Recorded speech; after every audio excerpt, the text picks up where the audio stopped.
The North Atlantic, March 1943. A merchant convoy of 47 ships snakes through water so cold it could kill a man in 4 minutes. Below the surface, somewhere in the black depths, German U-boats are hunting. In the galley of HMS Biter, an auxiliary aircraft carrier, a cook named James MacIntyre stands over a pot of boiling potatoes. He's not thinking about the submarines. He's thinking about smoke. Specifically, the thick, greasy column of it pouring from the ship's funnel above his head. A beacon visible for 20 miles in every direction. A death sentence painted in the sky. And suddenly, standing there with a ladle in his hand, MacIntyre has an idea so ridiculous, so absolutely insane, that it just might work. To understand why a cook's observation would change naval warfare, you need to understand what was happening in the Atlantic in 1943. Germany was winning. Their U-boat fleet, the Kriegsmarine's wolf packs, were destroying Allied shipping faster than Britain and America could replace it. March 1943 would become known as the Black March, 95 merchant ships sent to the bottom in just 31 days. Nearly 500,000 tons of supplies, food, fuel, ammunition, aircraft, lost forever to the cold Atlantic depths. The numbers were staggering. For every U-boat sunk, the Germans were destroying 22 Allied vessels. At that rate, Britain would starve before the year was out. The convoys had escorts. Destroyers and corvettes circled the merchant ships like sheepdogs, hunting for submarines with sonar. But here's the problem. A U-boat doesn't need to see you to find you. It just needs to see your smoke. Every ship in 1943 ran on coal or oil. Every engine produced exhaust, and every funnel pumped that exhaust into the sky in a towering column visible from the horizon. At night, the glow from the furnaces turned that smoke into a pillar of light. For a U-boat commander scanning the horizon through his periscope, those smoke columns were better than radar.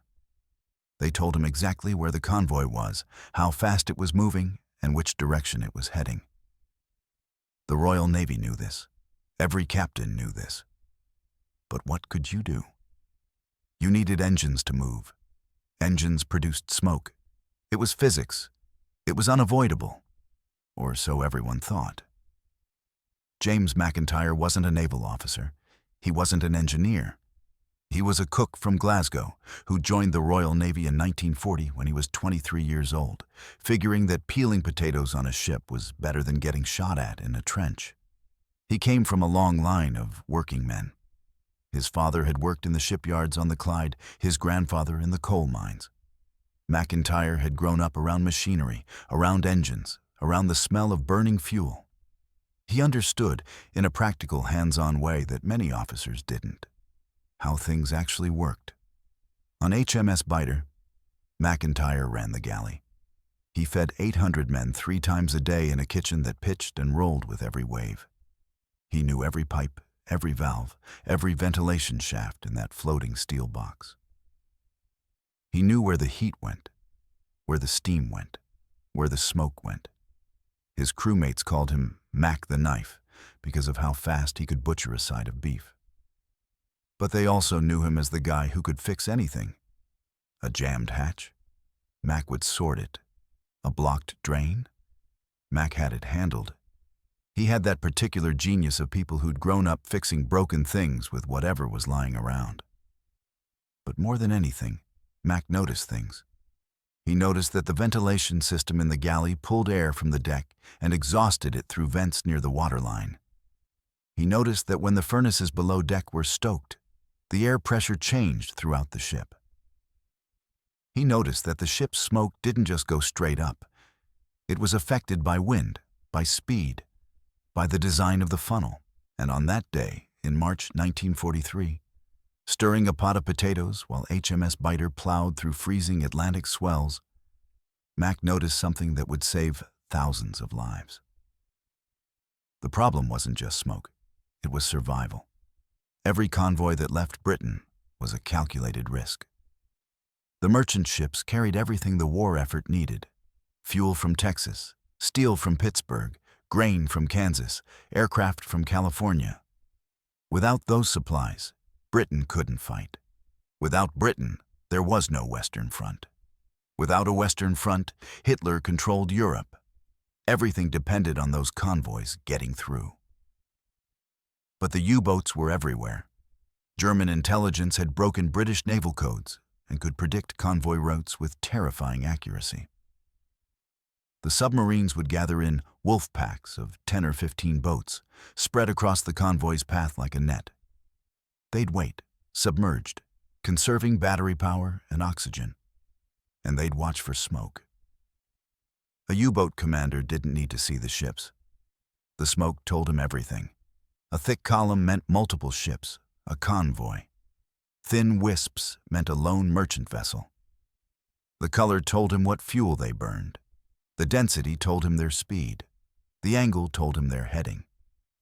From 15 miles away, a periscope could spot smoke. From 20 miles in good weather. And once a U-boat spotted that telltale column, it would radio the rest of the pack. They'd coordinate their attack. Wait until nightfall. Surface under cover of darkness. Then they'd strike. Torpedoes would lance through the water at 40 knots. Each U-boat carried 14 torpedoes.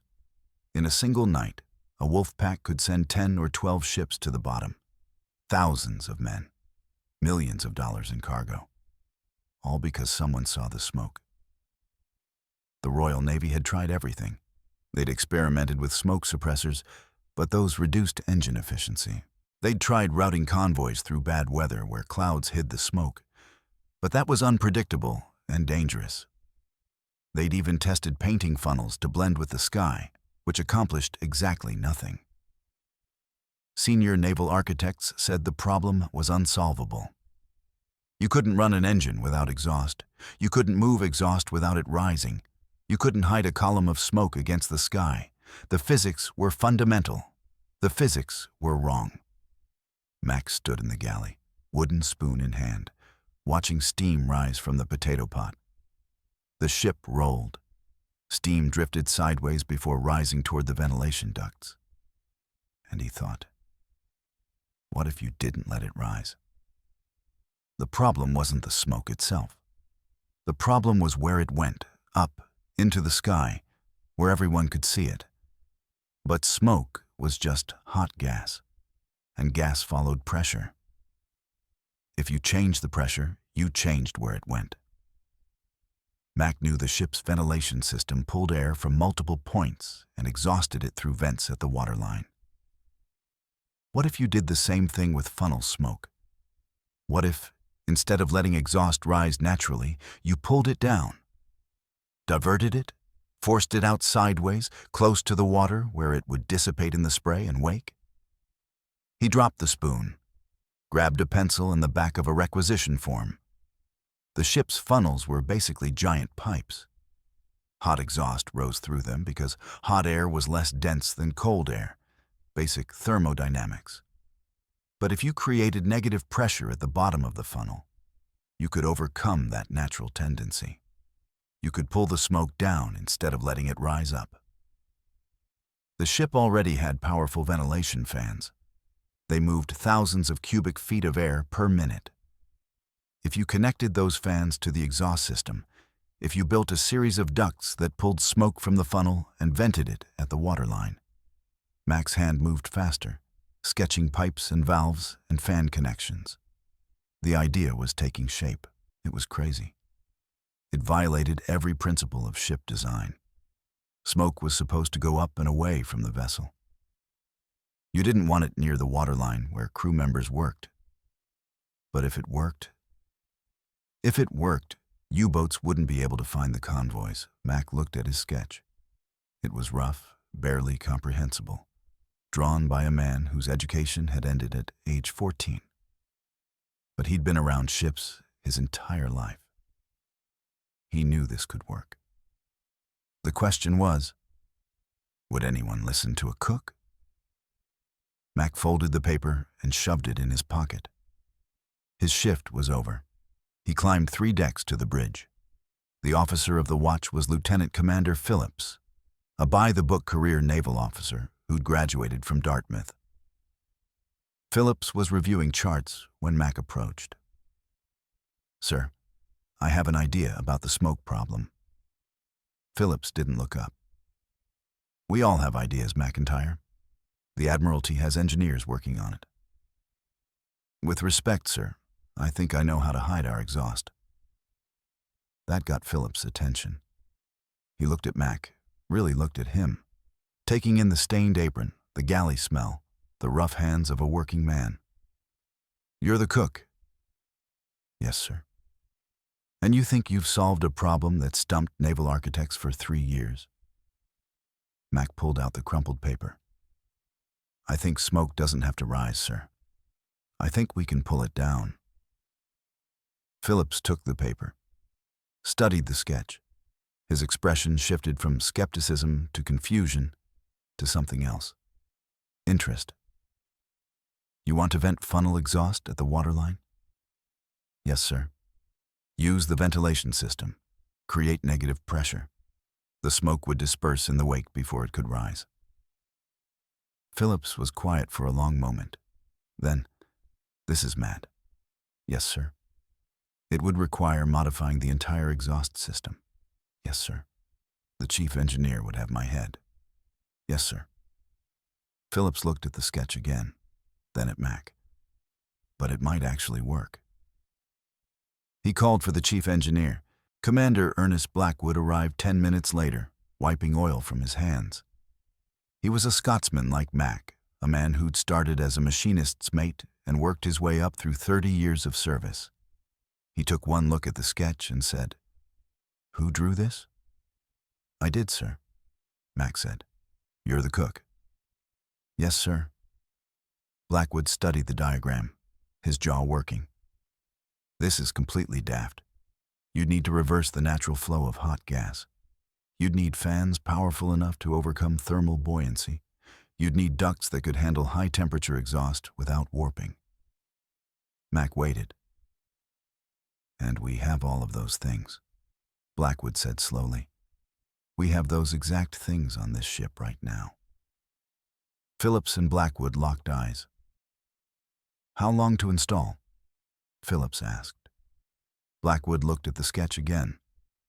"If I pull my entire team, if we work through the night, 48 hours, maybe less."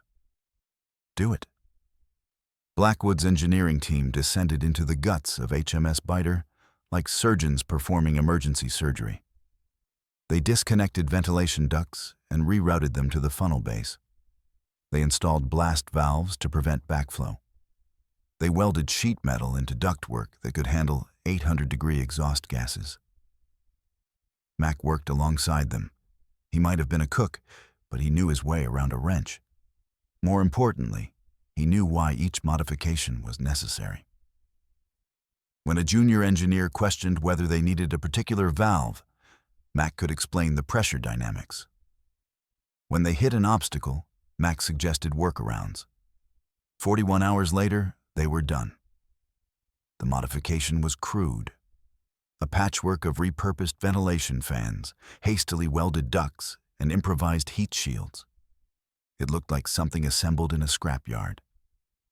But Blackwood walked the system 3 times, checking every connection, every valve, every seal. "It'll hold," he said finally. They fired the boilers. Normally, thick black smoke would pour from HMS Biter's funnel, rising hundreds of feet into the air. The lookouts tensed, watching. Nothing. A faint haze appeared near the waterline, quickly dispersed by the ship's wake. From the deck, you could see a shimmer of heat distortion, but no column, no pillar, no beacon. From 20 feet away, the smoke was invisible. Phillips climbed to the crow's nest with binoculars, scanned the horizon. From 100 yards, you couldn't tell the ship's engines were running. From a quarter mile, HMS Biter looked like a dead vessel, cold and dark. From 15 miles, the distance a U-boat would spot smoke, there was nothing to see. "It works," Phillips said into the speaking tube. His voice was stunned. "Dear God, it actually works." They radioed the convoy commander. Within 6 hours, engineers from 3 other escort vessels had come aboard to study Mac's system. Within 12 hours, the convoy's flagship was installing its own version. Within 24 hours, every escort ship in Convoy On-5 had modified exhaust systems. The merchant ships, slower to implement and less maneuverable, would take longer. But the escorts were invisible, and that changed everything. 3 days later, ON-5 entered the Black Gap, that portion of the North Atlantic beyond the range of land-based aircraft. This was where the U-boats hunted. This was where convoys died. German naval intelligence had predicted ON-5's route with precision. 15 U-boats waited in a patrol line stretching 200 miles across the convoy's path. The Wolfpack commanders had their orders. Wait for visual confirmation via smoke, then attack after dark. The U-boats waited and waited. The convoy passed within 12 miles of 3 different submarines, close enough that the U-boats should have spotted smoke easily. But their periscopes swept empty horizons. No telltale columns, no dark smudges against the sky. Nothing. The U-boat commanders were confused. Intelligence had guaranteed convoy traffic in this area. Had the British changed routes? Were the predictions wrong? Several U-boats surfaced after dark to radio headquarters requesting updated position information.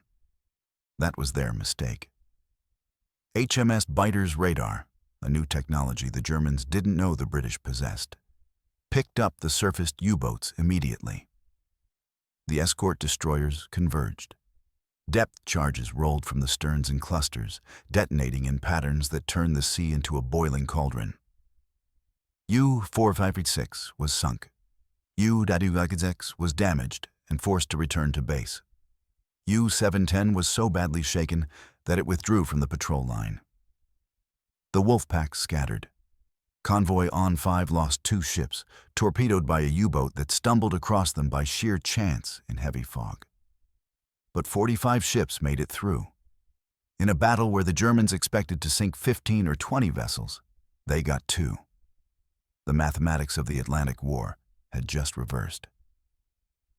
When ON-5 reached Liverpool, naval intelligence wanted to know what had happened.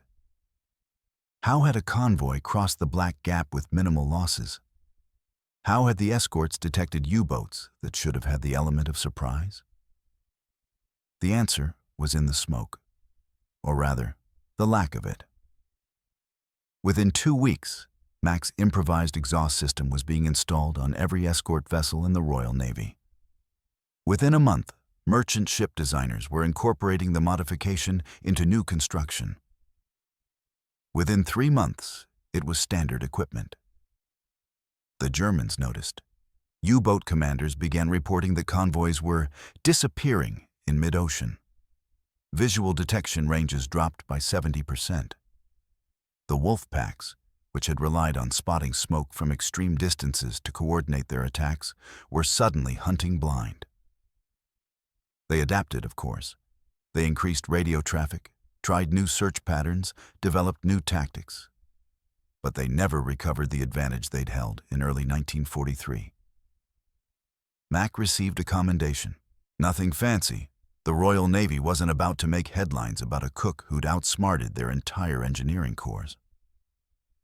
But Commander Blackwood made sure Mac's name went into the official report.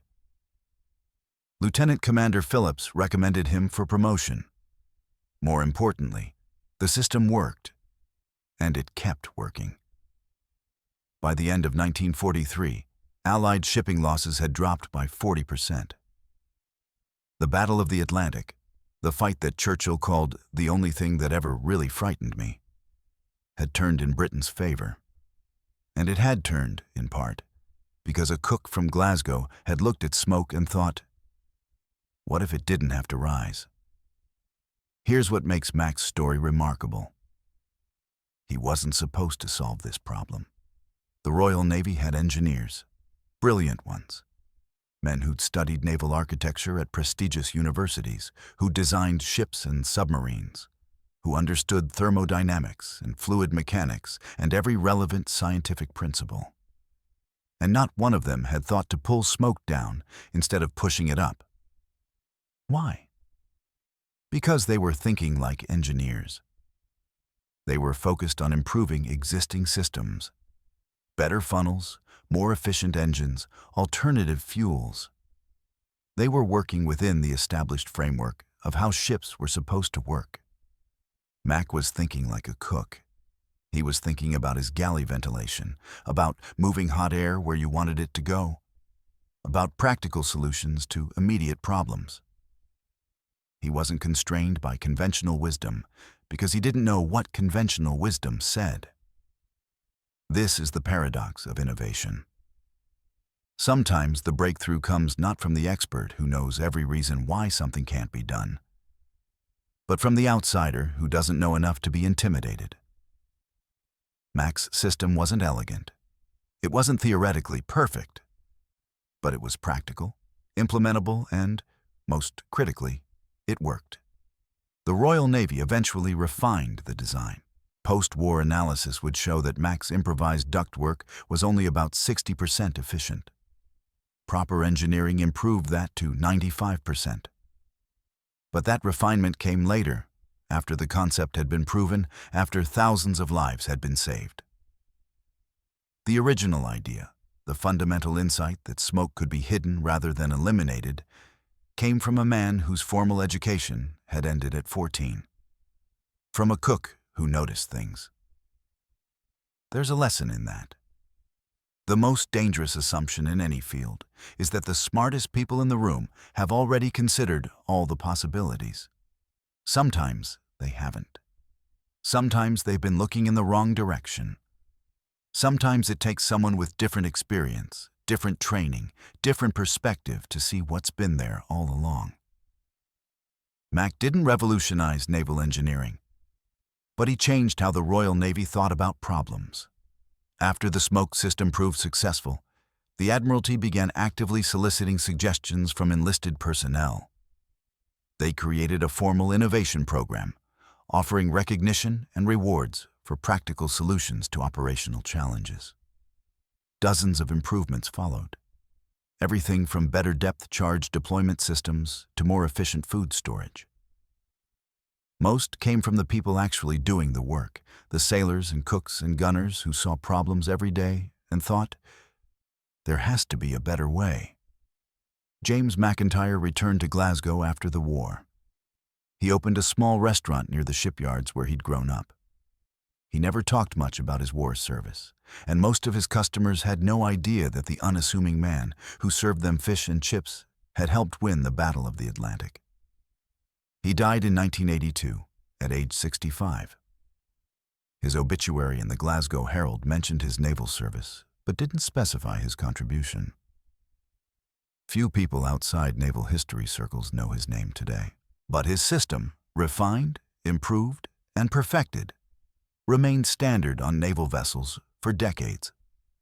Modern ships use different exhaust management technologies now, but they're based on the same fundamental principle Mac sketched on the back of a requisition form in 1943.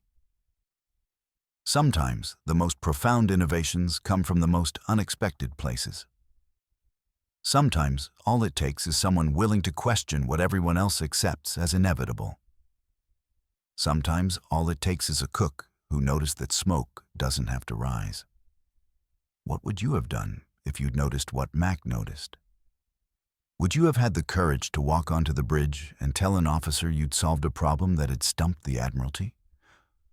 Or would you have assumed that if it were that simple, someone else would have already thought of it? That's the question worth considering. Because somewhere, right now, there's a problem everyone thinks is unsolvable. And somewhere, someone without the right credentials is looking at that problem from a different angle. Maybe that someone is you. If you found Mac's story fascinating, You need to hear about the radar operator who detected an impossible signal and prevented a second Pearl Harbor. Click the video on the left, and don't forget to subscribe. I've got more incredible WWII stories that barely anyone knows about. Hit that bell icon so you don't miss them.